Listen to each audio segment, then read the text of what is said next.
So good morning and welcome to our Tier 10 webinar today. Today's topic came from something that happens quite often here at Winsome Wealth. We get people who come in and they assure us that their doctor has told them their condition is a prescribed minimum benefit and the medical aid has to pay the entire bill in full. And then we have to sit down and have a look at things and explain how things are a little bit more complicated than that. So what I'm going to do today is give you some information that will help you to understand exactly how PMBs work. And I'm not going to go into every single possible detail because then we'd be here for hours. But I think I want you to have the basic foundation understanding so that you as a person who is paying for medical aid actually knows how to use their benefit properly and can get the full benefit that they are paying thousands and thousands of rands for every single month. Okay, so let's jump into the webinar. Prescribed minimum benefits. Now, obviously March is the month of human rights, so we are going to teach you about your rights today. When we look at medical aid, we have to start with the Medical Schemes Act. So the Medical Schemes Act is the umbrella that all medical schemes fall under. So whether it's a closed scheme like GEMS that only certain people can join, or an open scheme like a Discovery Momentum that everybody can join, all of them are under the umbrella of the Medical Schemes Act. So that is the piece of legislation that dictates how a medical aid must operate. And that is also the piece of legislation where we will find Section 29, which speaks to prescribed minimum benefits. So what does it actually say? Well, here we have a look at the prescribed minimum benefits. Prescribed minimum benefits. It means benefits contemplated in Section 29(1) of the Act and consists of the provision of diagnosis, treatment, and care costs. Okay, so basically, Section 29 speaks about a whole lot of different things that have to, by law, be covered by a medical aid.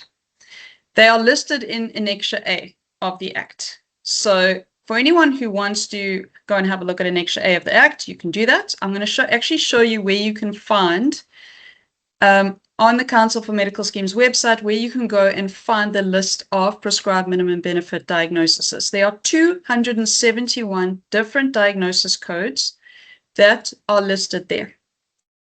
And then there's also 26 chronic conditions.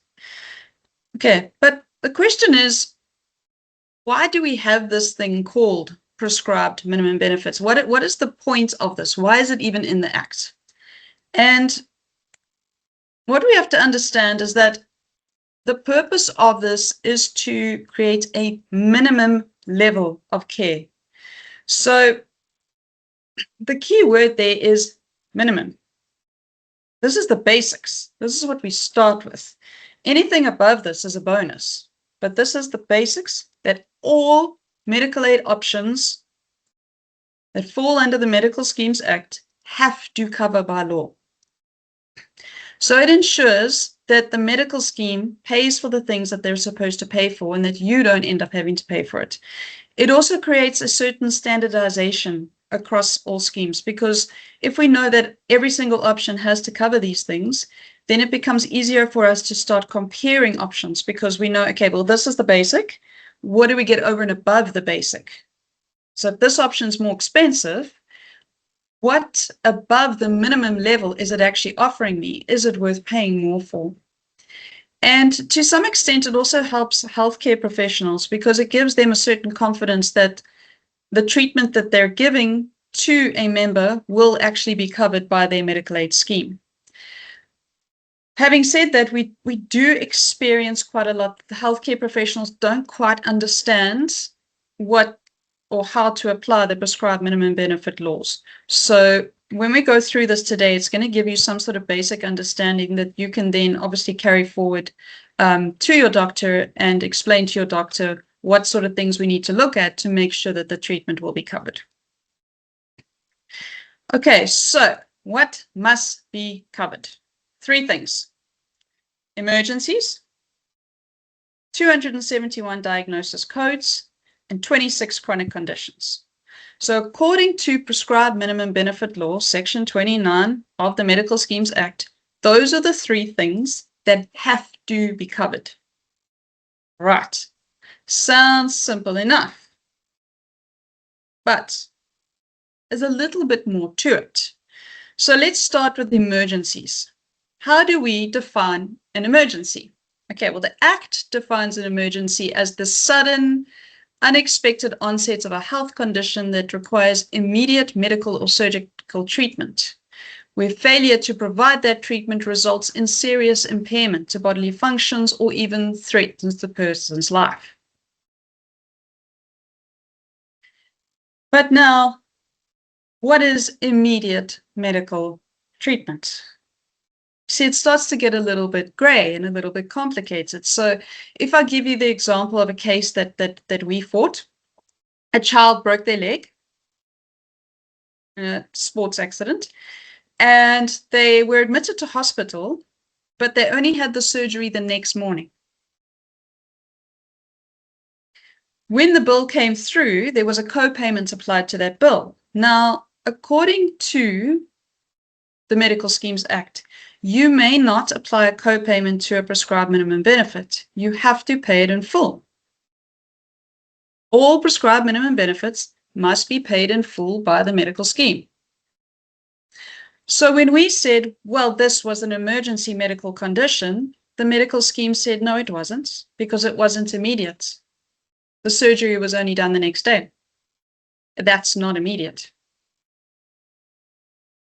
So you can see that it gets a little bit complicated in terms of, yes, the Act says this, but how do we then take that information and how do we interpret that information? So if you happen to go to casualty for emergency treatment, you need to remember the medical scheme has to pay it in full because it is emergency treatment and an emergency is a prescribed minimum benefit. But the emergency has to need immediate treatment. Without immediate treatment, your bodily functions should be seriously dysfunctional or you die. So that is emergency treatment. Otherwise, they're not going to pay for it. Okay, so as you can see, it can get a little bit difficult. And honestly, from experience with dealing with different medical aids, one medical aid would have paid that bill in the case of the child with a broken leg and said, okay, it's a PMB, and another medical aid didn't. So they don't all necessarily even interpret the whole immediate thing the same. But for yourself, take immediate and take that your life should be threatened very seriously.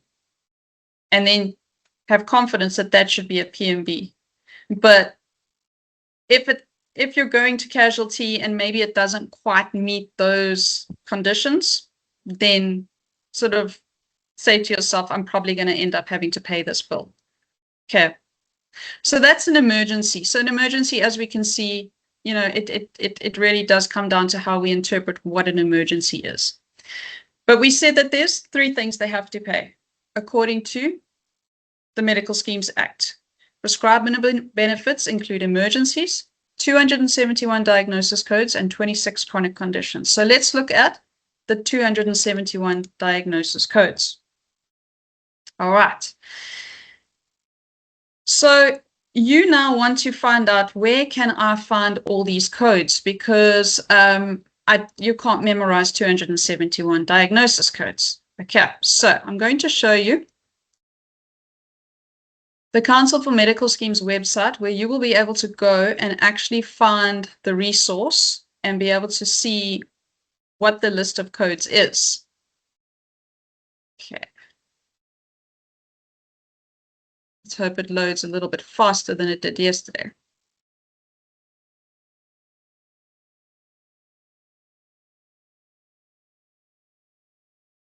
All right, so this is the Council for Medical Schemes website. So if you just go to Google and you type in Council for Medical Schemes, it should be able to bring up that website. All right, and then you go to Consumer Assistance, and you're going to go to Prescribed Minimum Benefits. Okay. Then if we scroll down, you'll see it'll give you some information about what they are and everything. And then there is a list here where you would be able to click to download the list of prescribed minimum benefits. Okay, right there. Now, I've already downloaded it, so I'm going to show you what it looks like.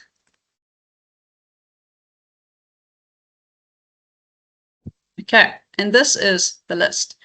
Now, how do we read this list? Let's make it a bit bigger so you can actually see it. All right, so there's a PMB code. So that's the overriding code for the condition that is listed as a PMB. So in the first condition we have here is acute generalized paralysis, including polio and Guillain-Barré. Right, so that's a very specific type of condition. What is the treatment component? So the treatment component will say, okay, how do we treat this condition according to the law? In this case, medical management, ventilation, and that word I'm not going to try and pronounce. We'll get the doctors to do that. Okay, and then there's what's called ICD-10 codes over here.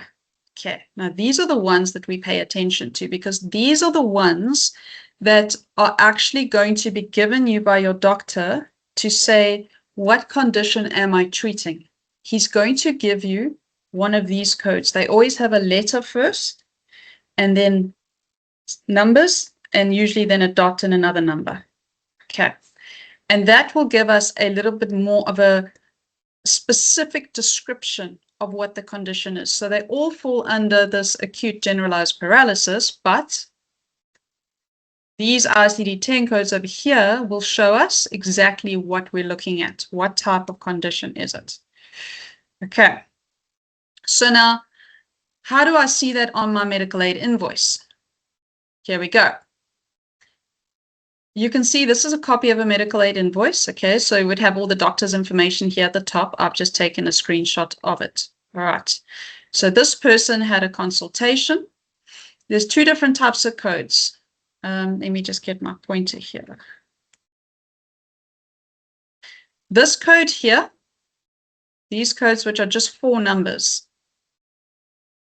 those are procedure codes. So that code will tell you, what am I doing? I'm doing a consultation. So 0190 is a consultation. 1653 is a colonoscopy. 0074 is an endoscopy. So those codes tell the medical aid, this is what I'm doing. The other code on the invoice tells the medical aid, why am I doing it? And that's your ICD-10 code. Here you'll see this one says DIAD, diagnosis. So that's the diagnosis code. And that's the code that's got the letter and the numbers. So that's how you know that that is the ICD-10 or diagnosis code. So here's a code, and this tells the medical aid, why was this being done? So we've got one code to say what's being done, one code to say, why is it being done? Okay, so we've got K57.3. Right, okay, so now we know what the code is, so that's great. Is that code a prescribed minimum benefit?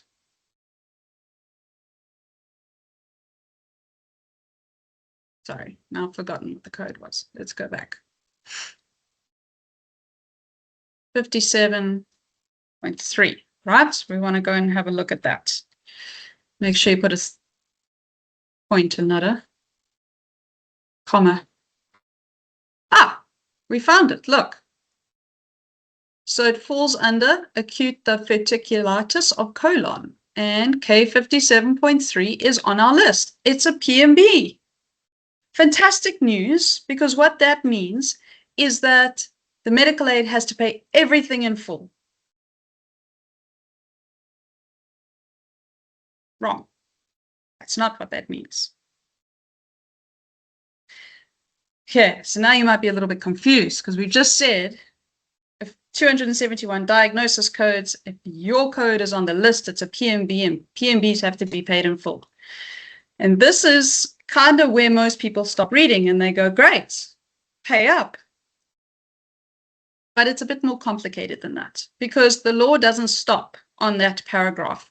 The law has a few more paragraphs. So what other paragraphs does the law have?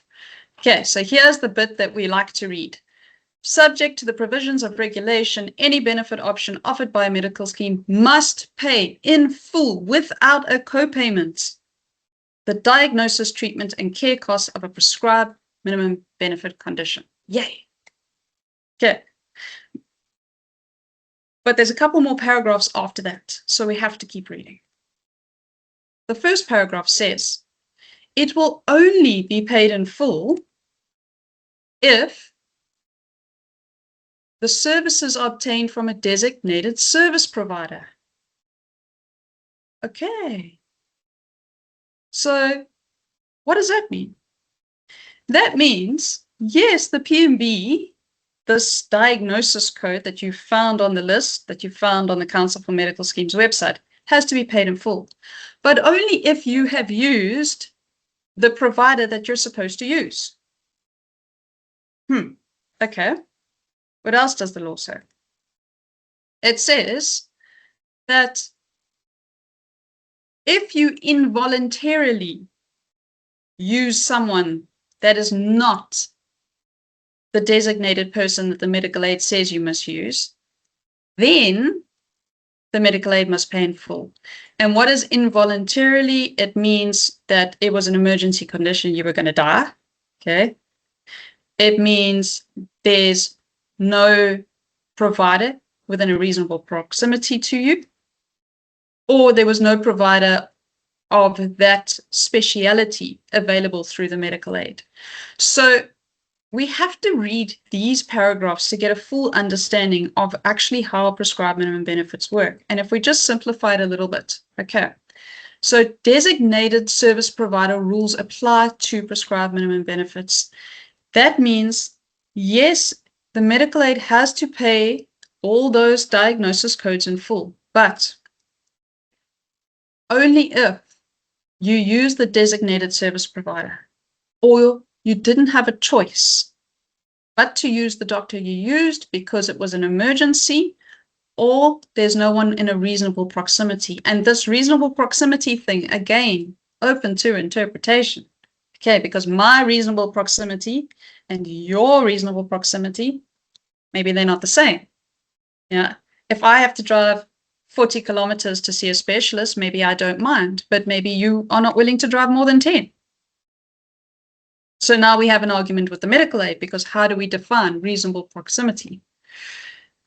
Also, something that you need to be careful of, this designated service provider thing. Okay. If you phone the medical aid and you say, I am having an operation done, it's a prescribed minimum benefit, I've checked the code. Who is your designated service provider? Some schemes use the state as their designated service provider. Okay, and that's like completely not useful to you at all, because that means your claim will only be paid in full if you have your op done at the state. All right, so does that mean your claim won't be paid at all unless you use the state? No, and that's not what we're saying. We're saying your claim will be paid, but up to the medical aid limits. Okay, because medical aids all have limits on what they pay. They don't just pay the full bill, as you will know, and that's why most people have gap cover. So just be aware of this. And if you're worried about it, if it's your scheme, it's not a lot of schemes. Okay, so most schemes you're safe, and it would state it in the rules of the scheme if their designated service provider is the state. So what do you need to do? All right, I'm having an operation. I have checked the list. It's a prescribed minimum benefit. I need to phone the scheme. I need to say, right, do you have a designated service provider who can do this op? They say, yes, we do. You say, great. Where are they? They say, they're 200 kilometers from you. You say that's not reasonable. I would like my claim paid in full by you, and I'm going to use the doctor who's close to me. You need to get that in writing. Unless you record calls, in which case you can record the call like we do. But the stuff has to be done up front. You can't just go and have your op and assume all of these things and go, okay, well, I'll submit the bill afterwards and they must pay. The more you can do up front, the less problems you're going to have later. What if they do have a designated service provider in your area and you don't want to use them? That's fine. Don't. Use the doctor that you want to use, but know that the medical aid will pay up to the medical aid limit. And if there's a shortfall, you need to claim it from your gap cover. And if you don't have gap cover, then you need to pay it yourself cash. Okay, so they're still going to pay a portion, but they're not going to pay the full bill. And if there's co-payments that apply to that particular operation, they are going to charge those co-payments because you have not used the doctor you're supposed to use. All right, some practical things, things that we see that are a little bit difficult. Okay, so your condition, it's definitely a prescribed minimum benefit. Your doctor checked, he's drawn up your treatment plan. So the doctor said to you, okay, this is how we're going to treat the condition. I'm going to do these tests. I'm going to give you this medication. We're going to have 5 follow-up consults, whatever. Just because it's the doctor's treatment plan and the way that the doctor wants to treat you doesn't mean it's going to be approved by the medical aid, even if it's a prescribed minimum benefit. All right? And why is that? Because there are algorithms that are designed for every single different condition. So let me show you an example of an algorithm. This is an algorithm for diabetes, okay? So this is a chronic one, but it would apply for your different diagnosis codes. According to the treatment algorithm, you have to take the specific steps that are laid out here. So if you want your thing to be paid in full. So I'm trying to get my laser pointer. There we go. And now I can't get my algorithm. 1 second. There we go. Okay, so the doctor would have had to go through step 1, 2, 3, 4, then branch off, yes, no, then carry on, then branch off, yes, no. So you can't skip a step and expect the medical aid to still pay for your treatment. The doctor has to follow those algorithm steps and establish the answer to each of these things and code it correctly according to the treatment algorithm, and then they will pay. Okay, so just be aware that those algorithms exist, and if you're trying to get a difficult case covered that the medical aid doesn't want to cover, what we do is we need to revert to the algorithm and check, have we followed the steps? Also, the other thing that we have a lot is in terms of diagnosis. So the doctor says to you, I think you have diverticulitis in your colon. It's a PMB condition. I want to do a scope to confirm it. Your medical aid pays it because it's a prescribed minimum benefit. Okay, it's not a prescribed minimum benefit until after the diagnosis is confirmed.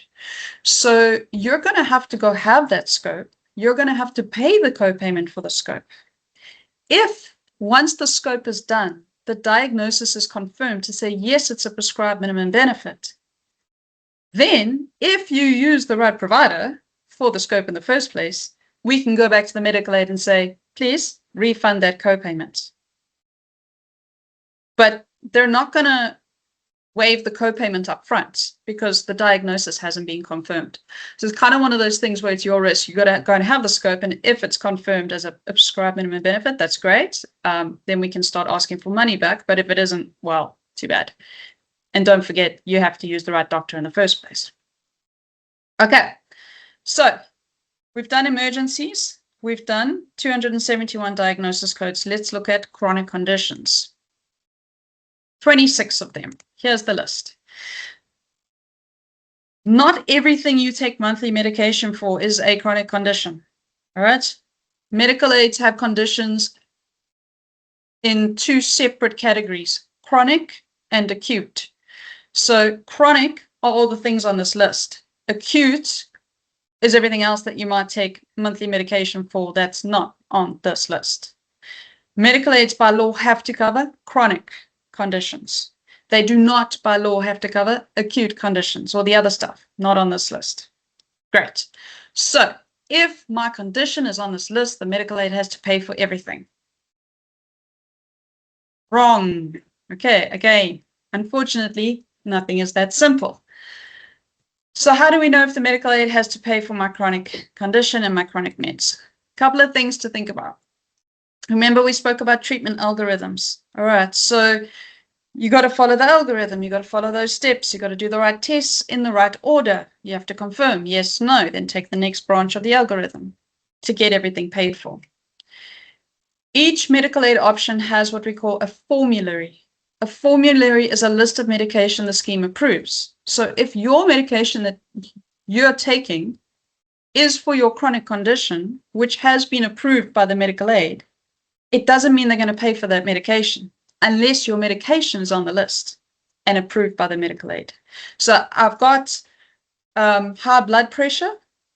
Medical aid has approved my treatment for high blood pressure. Great. And now the doctor's given me a script for my meds, and I go to the pharmacy, and the pharmacy says, oh, no, you need to pay in for this. Now I'm really upset because my condition was approved. What's going on here? The law says I have the right for this to be covered.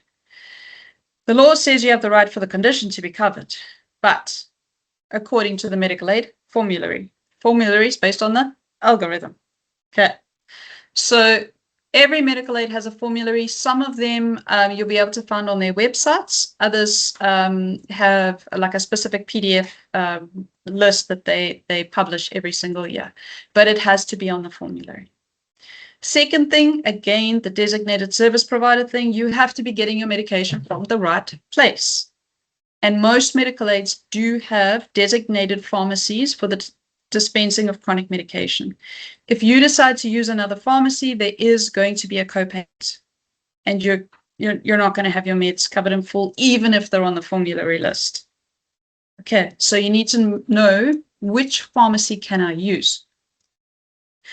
Some medical aids will give you partial cover for medications not on the list. So let's say the medication for my high blood pressure that's on the list costs 200 Rand, but the medication that I want to take costs 300. Some medical aids will pay the 200, I pay the extra 100. Other medical aids will pay nothing at all. They say, sorry. It depends on the rules of your specific option. So you do need to know, what does my option allow? Okay. Few other thoughts. Having prescribed minimum benefits covers this, creates this minimum threshold, as we said. It's a minimum that all medical aids have to cover. But from our experience and what we've seen is that what happens is that the treatment of those 271 diagnoses tends to lean towards in-hospital treatment.